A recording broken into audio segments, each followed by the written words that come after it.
First of all, I would like to apologize to absolutely no one. I know I've taken a little bit of a break, so I appreciate the 633 people that have stuck in with me. I have a little bit of a cough slash throat thing, but I've already gone this long without updating anybody, so I don't want that to be an excuse for why I'm not. So, excuse the voice. When I started this journey back in 2017, I knew that I was going to have to do both sides of the story of how I was placed in the foster care system. And I knew that I was going to have to include the state records to show that everything was kind of stitched together. But I also wanted to include the perspective of the social worker that was there to oversee everything as it was happening. I didn't know what to expect, and I didn't know what clarity a social worker could bring to it, because it felt like a lot of things in my case were just kind of cut and dry of just child abuse or drug dependency, end of story. But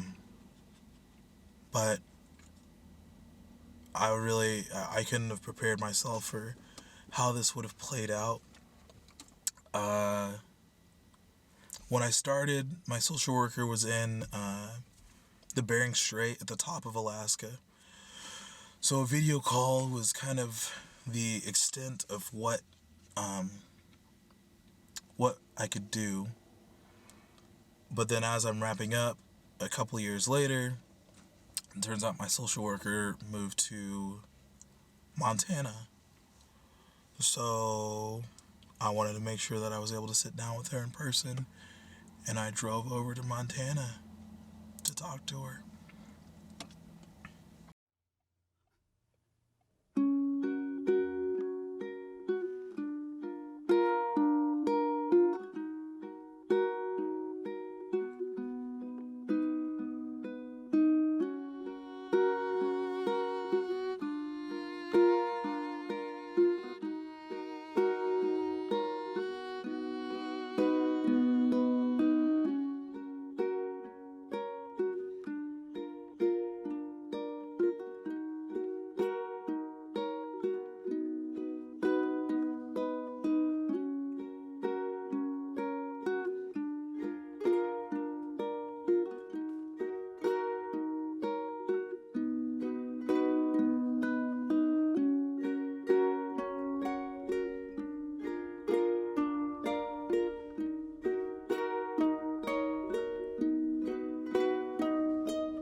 With this whole project, all it's been about has been just clarity and understanding, and I'm not angry at anybody, and I've already forgiven everything that's been wrong in my life, like before I could even, like become a bitter person or let this turn me into something. Like, I'm really proud of who I am, and I'm happy that I've experienced what I've experienced, and almost wear my stuff as a badge of honor, where I'm just kind of like, I feel like, given anybody else in the world, I'm just like, hey, I was abused when I was 3, so I definitely have you beat. Or I was not raised in my own family, so I'm practically winning. Right. So all this has been about has just been clarity and understanding from all parties, tracking down the biological mother, tracking down the biological father, and tracking down the state records, and then not necessarily like a he said, she said, but Just everything kind just of, put it together and make a picture. Exactly. You know, because there's lots of puzzle pieces, lots of moving parts. Yeah. You know, and there's so many different players involved. And you know, and lots of factors that happen. Lots of things happen. You know, and timing, of course, is, timing of things, right? Exactly. But you've had my back. Like, I'm pretty sure you're the first person that's had my back in my entire life. Like, everybody, like, I have a fan base now, but everybody's gonna remember the first person, and I was just kind of like, I would have not made it this far without knowing that you've had my back all these years, and like. I have had your back. I know, and like And I've always, you've not only that, but you've been in my heart, and it's a huge responsibility when you make these kinds of, when you're involved in this kind of a decision making for other people, and like even our discussion in the car about well Teresa, what she had to offer when you were placed there and how things had changed and morphed and. I always worried about that. I had carried that in my soul about, man, I hope I didn't mess him up by putting him there. Because things changed after you were there. Right. With the composition of the family and how many kids she added and all the things we talked about, and I felt so responsible for your well-being throughout your life, that because I know that some of the things that happened when I was your social worker changed the course of your life, right? Absolutely. And so it's a huge responsibility to bear as a human being. I don't want to be that powerful. You know what I mean? I don't want to, all we can do is the best we can every day that we live our lives, and we hope that we can give each other grace and move forward in a way that has dignity and respect for all people, including, parents that I've worked with that their outcomes were not very good. Right. Just the entirety of, like, who I am and how I came to be, like, that's all I'm looking for, is just being like, first 5 years of my life, first 6 years of my life before pre-adoption, like, what was going on? Like, well, it was pretty chaotic, but remember, you were in Anchorage. Right. So when was the first time that you actually met me?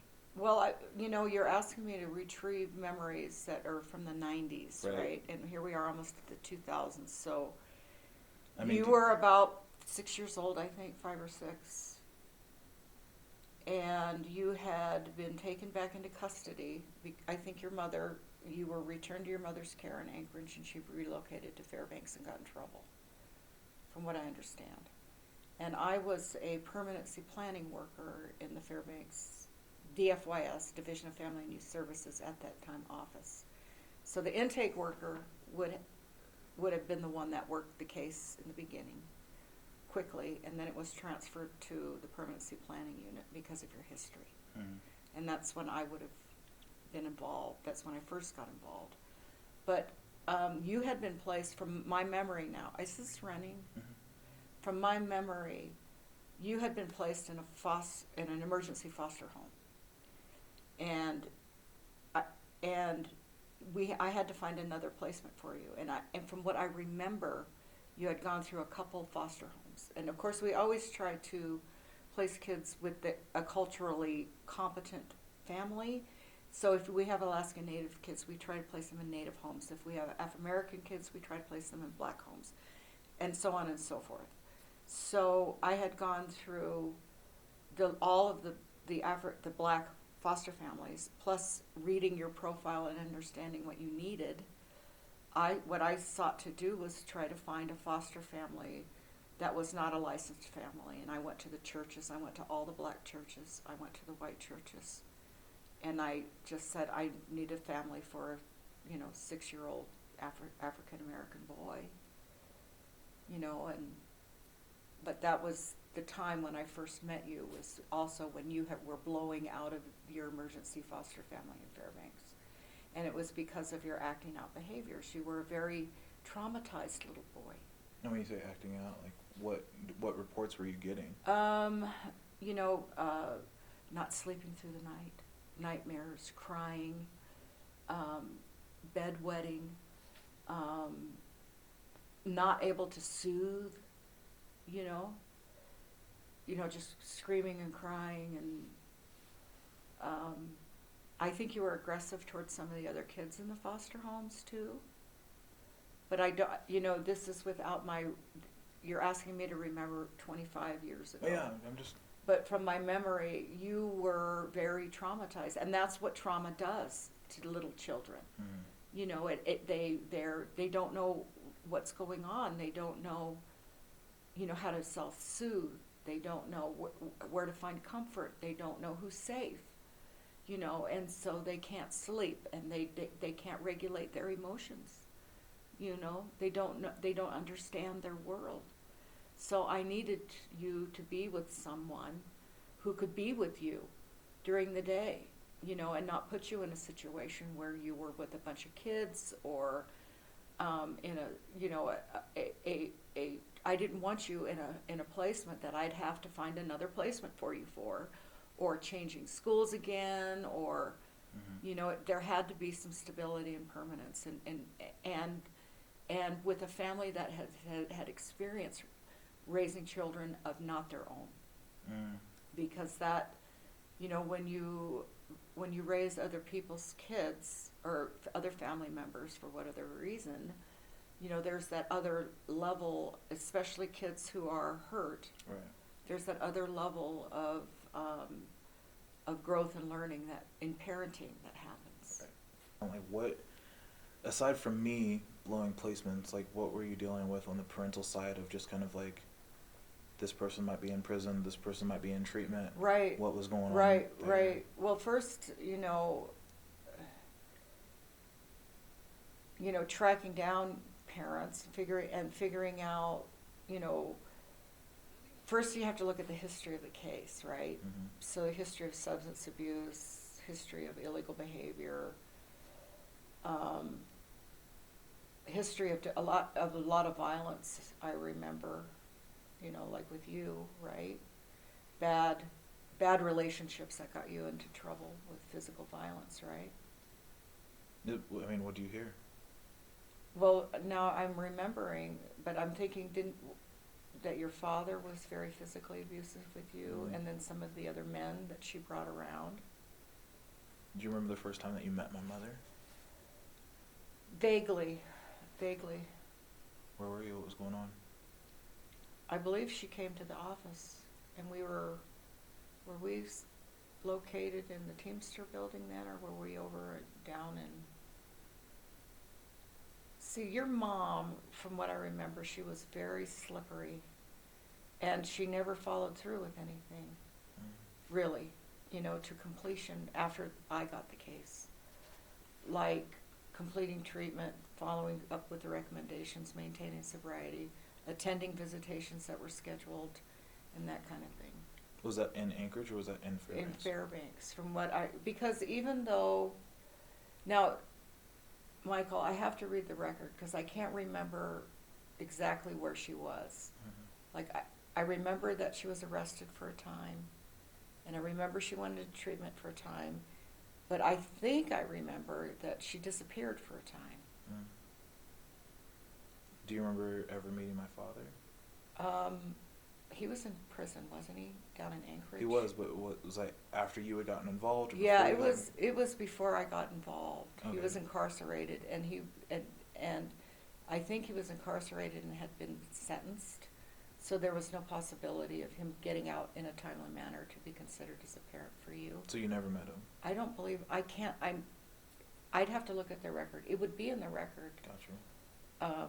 But I don't really remember ever meeting your dad. But that was 25 years ago. Right. And then we're just. Was he in Fairbanks? I think it might have been in Anchorage. Yeah, I'm thinking he was incarcerated in Anchorage. Do you, I mean, for a parent to relinquish rights, would the social worker drop off those papers? Or? No, he had a public defender assigned to him. Mm. And then when he would participate, like in court hearings and things, so he would be brought in and put in telephonically, or he would be with his attorney and they would be participating that way.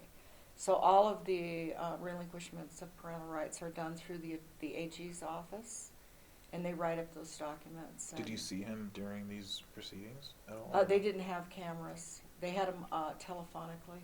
I don't. But were you in the room? I was in the room. Yeah, Okay. I was in all the court hearings. So you yeah. saw him. He wasn't in. He wasn't physically present. It was always telephonic. Yeah, and then with the relinquishment of parental rights, if you're not native, you don't have to sign in the courthouse. Like his attorney could have brought him that paperwork in jail, had him sign that relinquishment, and then brought that relinquishment of parental rights to the court. I just didn't know if you were there, like if you handed the paper, or like No. had to go over anything.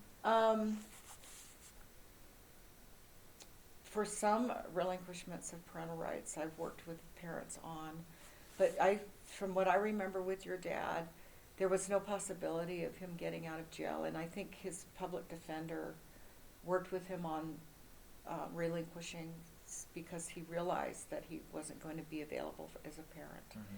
And then, that's how that went down. But with your mom, we offered her services again, to try to get you back. But, she was caught up in, the whole scene. And my mom's side, like, you wanted her to be involved in things. right, we had to do a treatment plan or a case plan with her. Right. And the case plan outlined what she had to do, what she needed to accomplish in order to get you back.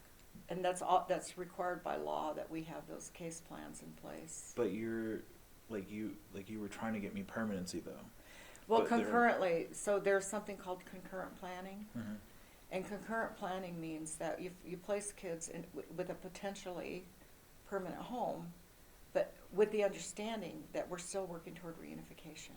Were you involved before in Anchorage when I had like a pretty solid placement that was thinking about I that? wasn't, no, because that's a different jurisdiction. It's a different court jurisdiction. Mm.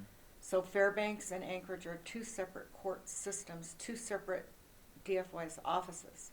So when your mom moved to Fairbanks, though, it changed legal jurisdiction, and your case record transferred to Fairbanks. So there would have been no way to go back to the family that was about to adopt me. When, are you talking about the family that moved? Yeah. So the Browns were in Anchorage, but then they Right. moved to Washington. Right, but didn't the Browns move like after you were placed back home with your mom? Right. So the thing was about that was that they moved to Washington. So what would have had to have happened was an interstate compact for the placement of children called an ICPC home study done. And that is a state-to-state request. The state of Alaska would request the state of Washington, assign a social worker, go in, do a home visit for placement, and do the adoption home study for adoption. That process alone can take up to a year. Mm. I've I've seen it drag on forever. And because they weren't a biological relative, it can be very complicated. If they were related to you, it's much simpler. So it is the position of the state was it's more like we want kinship or we want reunification, like those are the two top focus? Well, it's always reunification Mm-hmm. and then kinship. And I think you remember how we were talking that, I did try to find out from both of your parents, do you have any relatives? Is there anybody available that we can request a home study of? Because it has to be, to go in their house, see whether or not they would be a placement option, and they couldn't have a criminal record, no drug history, You'd have to have a stable home. Right. And from my memory, no relatives were presented on either side of your family by either one of your parents. So on the mom's side, you said that. I don't even think I was given any relative contact numbers. Like, you know how you could get a hold of one relative and Aunt Sadie might know cousin Marcy or whatever, and then, but I think your mother was so guarded by the time I got involved and so sick of the system, she wasn't going to give up any information. A lot of the questions that I had were pretty surface level questions, and just kind of questions for clarity's sake, that I already knew some of it, but I wanted to know all of it. So she was able to give me some perspective on, was my mom able to get me back at the time? I had grown up with the assumption that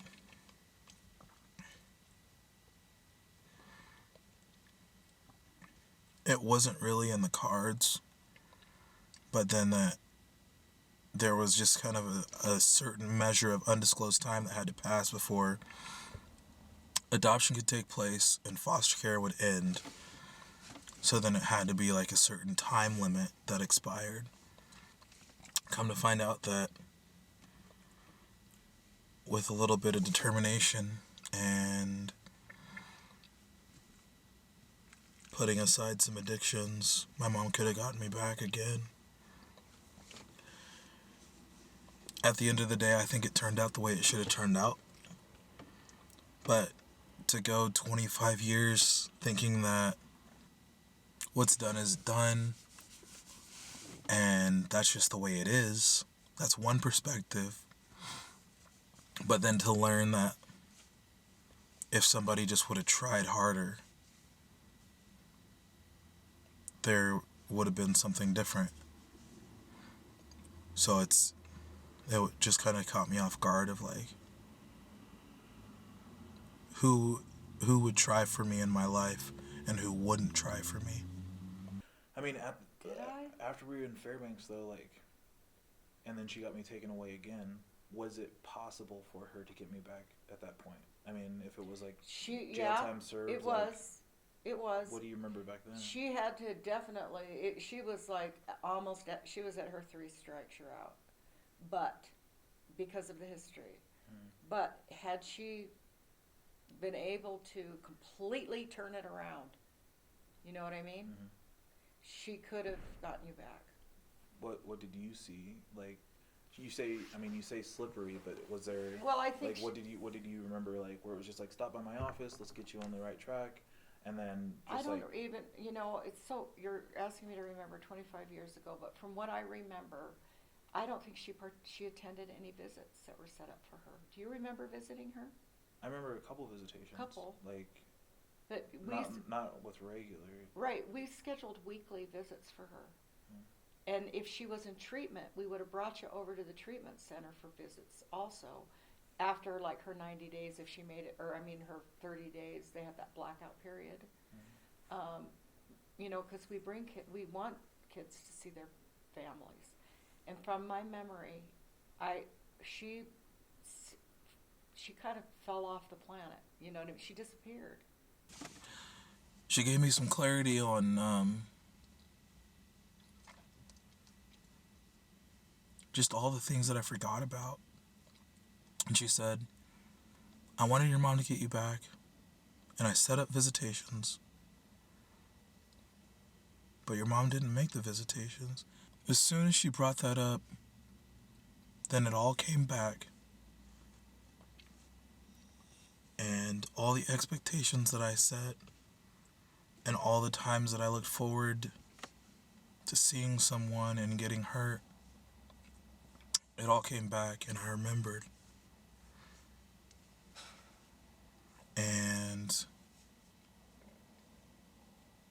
it reminded me of who I am and why I am the way I am. So you saw it. Did you see it like kind of collapsing, where you're just kind of like, she's gonna lose him? Mm-hmm. And I know I had that conversation with your mom. What'd you say? Well, I said, look, you know, you've got this history, and you're going to lose your son if you don't complete your treatment plan, because, you know, he's been through enough. We can't return him to you unless we know that you're sober and it's safe. What'd she say? I think she just started crying. I think she knew. She knew. You know? And I think deep inside she knew that she couldn't provide you a safe home. You know, I'm speculating here, but I think she just kind of fell off the earth. You know, she didn't follow through because she knew that you were safe where you were. You know, she was living a pretty rough lifestyle, Michael. And you'd been through hell already.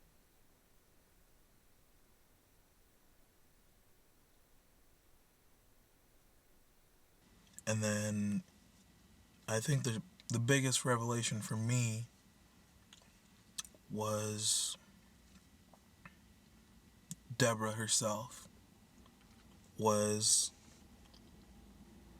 getting her perspective on how things went down, but not only her perspective, but how she was feeling about things. And there was always this side of me that wondered about her, just because she's known me since I was 5 years old. And I was just like, this is a good person. And she's going to have my back. And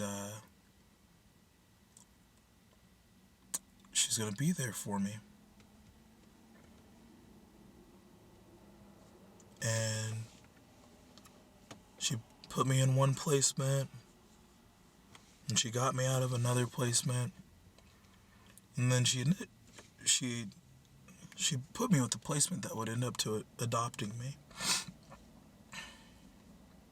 And after the adoption went through,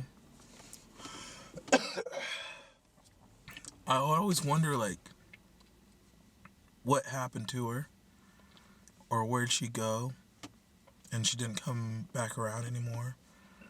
But it made sense that it was like, well, if I'm not moving houses, she doesn't need to show back up.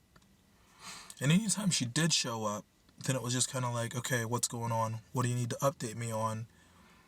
Are we moving? Do I need to pack? But then after I got adopted, then it made sense that she just never came around anymore. And I feel a lot of responsibility, where I know it's not mine, but I still, because, you know, you're one of my kids, right? Yeah. I wanted the best. I wanted for you what I would want for my own child, Michael. I know. Yeah. And I appreciate that too, And I mean that. And I appreciate it too, because I know that it's like, if there's a big caseload, then it's just kind of like, not necessarily let me disconnect at the end of the day, but. Oh no, there was never a disconnect. I mean, I had a big caseload, but I think I carried you. You know, that banner was always there. There was nothing that was shoved under the carpet or forgotten or undone that should have been done better. Yeah. You know, I don't feel that I neglected any element of trying to engage your mom, trying to get her services, trying to get you back. I mean, I made active efforts with her, and you know, we all do the best that we can do. You know. Yeah. You're the best. Oh, I love you. Oh, there you go. Come to find out that she loved me. Come to find out that she wanted to adopt me from the time that she met me. And ethically, she wasn't allowed to. And ethically, she wasn't allowed to be around me. And she climbed the ladder to a management position that she was very scrutinized, and she wasn't allowed to be attached to her work. She wasn't allowed to be invested. So there were small times when I would see her around town and I'd wonder like why we weren't hanging out. And I was like, if we're a team, why aren't we like more connected of like, yeah, you got me over the finish line, but we never celebrate. Like, where are you? And I'd hear other kids talking about their social worker and their social worker that was gonna come to their graduation and have their back, and them and their social worker always go out for coffee. And I didn't have that. Come to find out, she loved me, and she didn't want to interrupt and feel sad that she saw me in somebody else's home when she wanted me in her home. Growing up, I played this PlayStation game called Cool Borders. It was a snowboarding game, and I got really hooked on it. And I just was of the impression that if I can see it, I can do it. So I want to snowboard.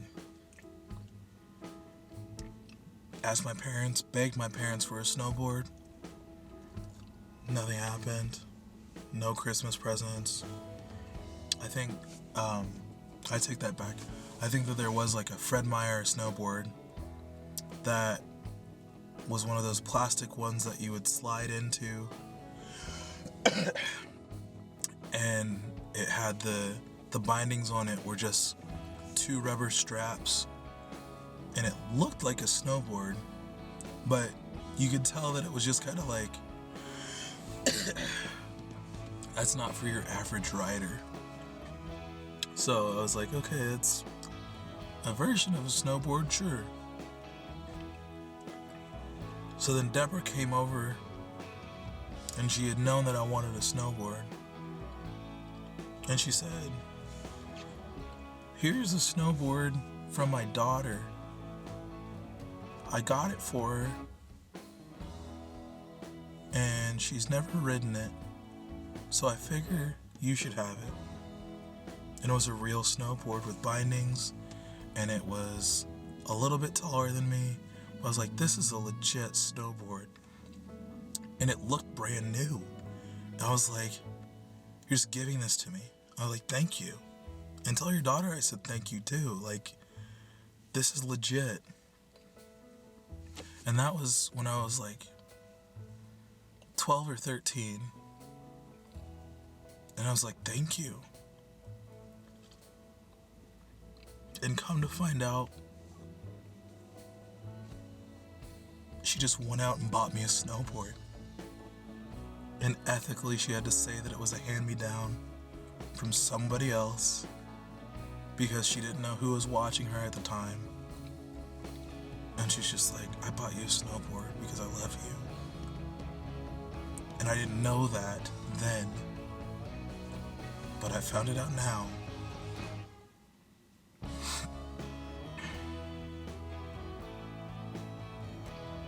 And it just makes me really happy because, like, I held her in my heart the entire time, and it turns out she held me in hers the entire time.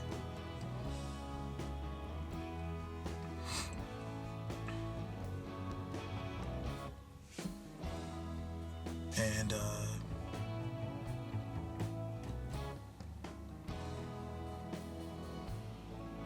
it just boils down to Deborah Hayes is my hero because the essence of my character and who I am, it all boils down to her because she was there to see me in different environments and different placements. And anytime that she was there with me, I wanted to do better for her. I wanted her to know that she wasn't making a mistake and I wasn't a problem, and I would do what was expected of me, and I wasn't going to mess this up for her.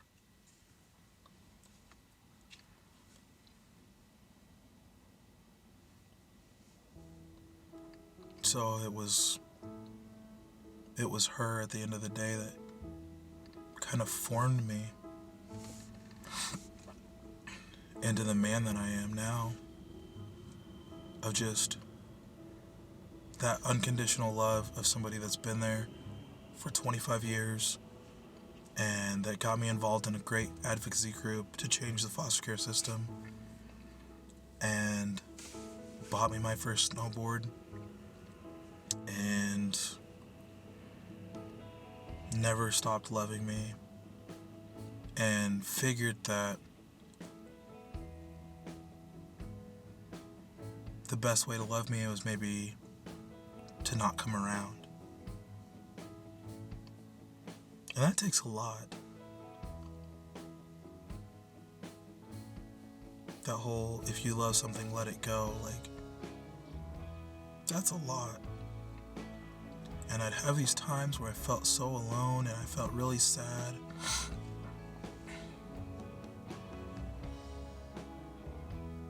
And I thought that it was one-sided.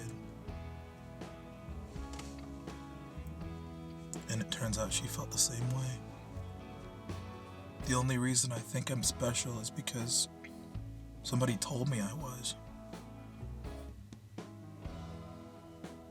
And I believed them. And Deborah was the first person to tell me that I was special. And at 5 years old, I believed her. And I felt that I had all this room to grow because she put me in this position to grow. And I wanted to make her proud. And I wanted to know that she did a good job. I want to thank everybody that stuck around, and I want to thank you for your patience, for staying with me this long, and the amount of traveling that I've done to ask these questions and get these answers. It takes time, and it's not something that I can just film by myself and call it a day. So this is where the patience comes in, but for me, I know it's been worth it. For you, I hope it's been worth it.